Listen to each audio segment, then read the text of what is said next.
আসসালামু আলাইকুম। আশা করি ভালো আছেন সবাই। আজকের নিউজ দেখে নিব আমরা। সোনাগাছি পতিতাপল্লীর দুঃখগাথা। আয়নার সামনে দাঁড়িয়ে নিজের মেকআপ করছিলেন। ঘরে বন্দি যাদের জীবনের সামান্য ঝলকানিতে অনেক সময় নিজ সন্তানদের নিয়ে দুষ্টুমিতেও মেতে ওঠেন। কিন্তু এই নারীরাই এশিয়ার বৃহত্তম পতিতাপল্লীতে কাটাচ্ছেন নিজেদের জীবন।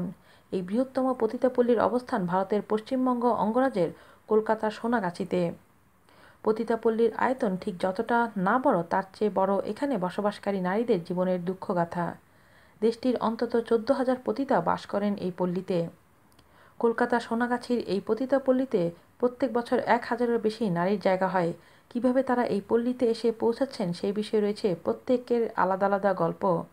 অনেকে যে স্বেচ্ছায় এসেছেন এই পল্লীতে তা কিন্তু ঠিক নয়।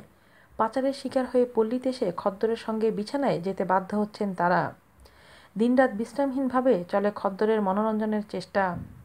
কিন্তু ব্যতিক্রমও যে নেই তা নয়। এখানে অনেকে এসেছেন একটু বেশি আয়ের লোভে, যাতে শেষ বয়সে গিয়ে ভালোভাবে কাটাতে পারেন।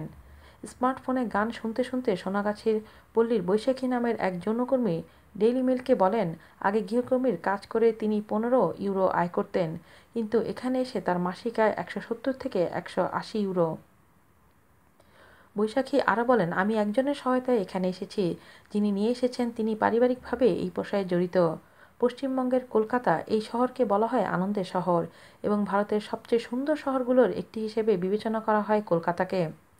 কিন্তু রাতের রাস্তা ও সোনাগাছি পতিতাপল্লীর নিশাচর জীবন সুন্দর এই শহরের মলিনতার চিত্র তুলে ধরে।